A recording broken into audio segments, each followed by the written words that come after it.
हम रेजिस्टेंस को सर्किट में समझते हैं। सर्किट, और यहां पर हम रेजिस्टेंस को समझने की कोशिश कर रहे हैं कि रेजिस्टेंस आपका सर्किट में किस तरीके से वर्क करता है। तो रेजिस्टेंस कोई एक ऐसी चीज नहीं है जिसको हम कहीं अलग से समझें या अलग से कोई एक सिंबल लेके आए या अलग से कोई एक इंस्ट्रूमेंट लेके आए, नहीं। हम जनरली इसको रिप्रेजेंट करने के लिए एक सिंबल का यूज करते हैं, वो ये सिंबल हमारे पास हो गया। लेकिन कोई भी आपका लोड, जो इलेक्ट्रिकल लोड है, वो आपका रेजिस्टेंस कंटेनिंग हो सकता है या रेजिस्टेंस होगा। जिस तरीके से आपका बल्ब है, फैन है, कूलर है, कोई भी इलेक्ट्रॉनिक डिवाइस है, वो अपने आप में एक रेजिस्टेंस है, उसका अपना एक रेजिस्टेंस है, जिसकी वजह से वो उतना अपोजिशन ऑफर करेगा। जब हमने किसी सर्किट को लिया तो सर्किट में मान लेते हैं यहां से एक करंट सप्लाई का डायरेक्शन हो गया। डायरेक्शन ऑफ करंट सप्लाई, अगर हम कंटिन्यू एक लोड यहां लगा दिया, दूसरा लोड ये लगा दिया, इस तरीके से हमने सेवरल लोड इस सर्किट में हमने लगा दिए। ये जो लोड है वही आपके रेजिस्टेंस इंडिकेट होंगे, R1, R2 और R3। एक तरीका आपका ये हो सकता है कि जिसमें करंट रिमेन सेम, एक तरीका आपका ये हो गया जिसमें करंट सभी में सेम है, एक जैसा करंट आपका जा रहा है, करंट आपका डिवाइड नहीं हो रहा है। दूसरा तरीका, करंट हमने आई लिया, ये हमारे पास पहला तरीका हो गया, ये हमारे पास दूसरा तरीका है। करंट हमने आई लिया, आई करंट आपने डिवाइड कर दिया, यहां एक जंक्शन बना दिया। जंक्शन का मतलब क्या कि वेरियस आपके जहां से पाथ डिस्ट्रीब्यूट हो या जहां पर पाथ आपके मिले, दोनों हो सकते हैं, या तो डिस्ट्रीब्यूशन हो या उनका कलेक्शन। यहां मान लेते हैं हमने I1 करंट भेज दिया, इधर हमने I2 करंट भेज दिया, इसी तरीके से सेवरल आपके हो गए, I2, I3, I4, I4, I है। अब यहां पर एक लोड आपने लगा दिया, एक लोड इधर लगा दिया, एक लोड ऐसे लगा दिया, ये आपका R1 लोड हो गया, ये आपका R2 लोड हो गया, इसी तरीके से R3 लोड हो जाएगा। तो एक तरीका आपका ये हो गया जिसमें करंट डिस्ट्रीब्यूट हो गया, यानी हमारे पास करंट का डिस्ट्रीब्यूशन हो गया, एक में करंट का डिस्ट्रीब्यूशन हो गया और एक में आपका करंट रिमेन सेम। जिसमें करंट सेम है उसमें हर एक अप्लायंस का अपना एक पोटेंशियल होगा, यानी इस अप्लायंस का पोटेंशियल हमें मेजर करना है तो P1, इस अप्लायंस का पोटेंशियल हम मेजर करेंगे तो P2, इस अप्लायंस का मेजर करेंगे तो P3। यानी इसमें जो हम देख रहे हैं कि पोटेंशियल आपका अलग अलग हो जाता है। इसमें करंट रिमेन सेम और पोटेंशियल आपका मे बी डिफरेंट, जरूरी नहीं है कि डिफरेंट हो, लेकिन हाँ डिफरेंट हो सकता है। इसमें हमने क्या देखा कि पॉइंट ए और हम मान लेते हैं कि ये जाकर के यहां गैदर हो गए पॉइंट बी, तो there is the potential difference between A and B, तो पोटेंशियल रिमेन कांस्टेंट या सेम, तो यहां पर पोटेंशियल सेम है। तो एक कंडीशन हो गई करंट रिमेन सेम, पोटेंशियल में भी different, this is the condition of series connection of resistance, this is the condition of series connection of resistance, and the distribution of the current is known as parallel connection of resistance। तो एक में हमने देखा कि series connection हो गया और एक हमारा पैरेलल कनेक्शन हो गया। अब क्या है कि हम हर एक के रेजिस्टेंस को तो किसी भी सर्किट में फाइंड नहीं करेंगे, या हो सकता है कि हमें ये बताना हो कि रेजिस्टेंस अलग अलग किस तरीके से आपके रहेंगे। तो पहला हमारे पास आ रहा है resistance in series. Resistance in series हमारा सेम डिस्ट्रीब्यूशन हो गया या सेम फिगर हो गया जो हमने अभी तक लिया था, इस तरीके से हमारे पास फिगर हो गया।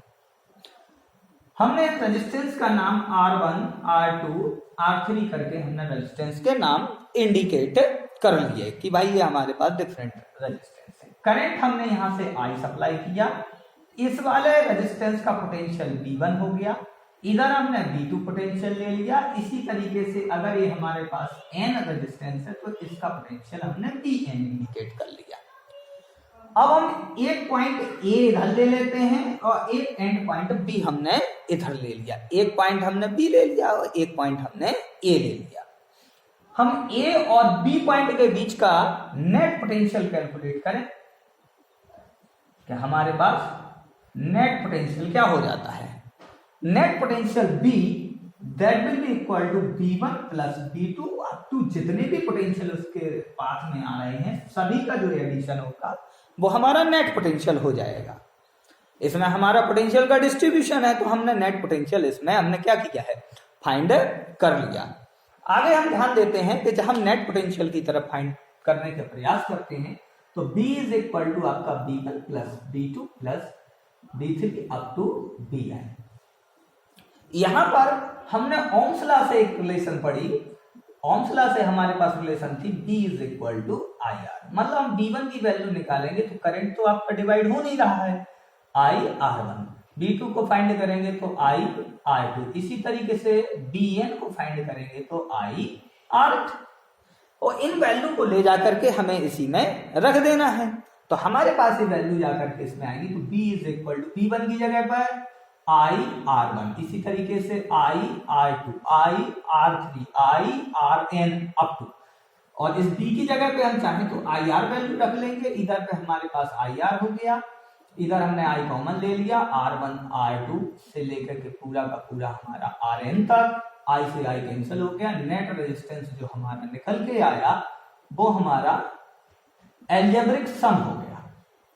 जितने भी सीरीज कनेक्शन थे उन सब का ये क्या हो गया, एल्जेब्रिक सम हो गया। मतलब हमने क्या देखा कि जो R इक्विवेलेंट है वो क्या है, summation of R ith resistance up to N where I started from 1. This is the general formula for the resistance in the series. हमने देखा कि रेजिस्टेंस को सीरीज में पढ़ने के लिए इस तरीके का हमने देखा। अब हमारे पास resistance in parallel, resistance in parallel समझने के लिए हमने करंट लिया। आई आपका यहां से आया, पॉइंट ए से इसका डिस्ट्रीब्यूशन हो गया। एक आपका लोड आपने R1 ले लिया, एक लोड आपने R2 ले लिया। इस तरीके से सेवरल लोड हमने लिए और एक आपने लोड RN ले लिया। सारे के सारे लोड ले जा करके एक पॉइंट P पर हमने कनेक्ट कर दिए। यहां पे हमारा I1 करंट चला गया, इसमें I2 करंट चला गया, इसमें IN करंट चला गया, I3 I4 and so on. बहुत सारे करंट आपके डिस्ट्रीब्यूट हो गए। मतलब हमने क्या देखा, अगर हम एट ए पर देखें तो जो I की वैल्यू है वो एक्चुअल में क्या है, I1 I2 I3 I4 I5 up to IN। हमने ओम्स लॉ से जो फार्मूला हमने ओम्स लॉ में देखा था कि B इज इक्वल टू क्या था, IR। B is equal to हमारे पास क्या था, IR।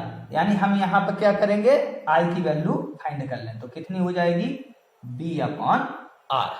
जी हमने क्या किया, I की वैल्यू फाइंड कर ली। जब I की वैल्यू आपने फाइंड कर ली, I is equal to B upon R, और हमारे पास नेट करंट क्या है, I1 I2 I3 I4 up to IN। ये हमारे पास नेट करंट है, इसकी वैल्यू रख दो B upon R। B upon R1 का पोटेंशियल बदलना नहीं है, B अपॉन R2 पोटेंशियल आपका चेंज नहीं होना है, B अपॉन RN। हमने क्या किया, पोटेंशियल कांस्टेंट ले लिया, एक कॉमन ले लिया, और जैसे ही हम कॉमन लेंगे तो 1 अपॉन R1 1 अपॉन R2, इस तरीके से 1 अपॉन RN। B से B आपका कैंसिल हो गया, 1 R equivalent is equal to 1 upon R1 1 upon R2 और 1 अपॉन RN। ये वैल्यू हमारे पास निकल के आ जाती है। मतलब हमने क्या देखा कि जब हमारे पास नेट रेजिस्टेंस से निकल के 1 upon R1 plus 1 upon R2, यानी जो इनवर्सली प्रोपोर्शनैलिटी में एडिशन जो हमने निकाल के दिया, ये इस तरीके से निकल के आ गया। तो ये था रेजिस्टेंस का पैरेलल और सीरीज का कनेक्शन, कि किस तरीके से रेजिस्टेंस आपका सीरीज में रहेगा और किस तरीके से रेजिस्टेंस आपका पैरेलल में रहेगा। Thank you.